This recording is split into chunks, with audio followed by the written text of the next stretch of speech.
There we go. Finally we got one. We're on. What is that? Did I foul hook something? Feels like it could be a striper, but it could be a messed up hook set on a perch.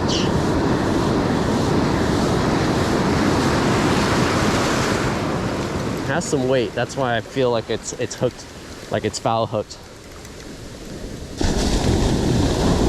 All right, don't come off here.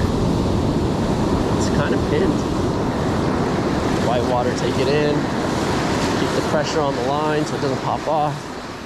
Pull it up here. I still can't see what it is.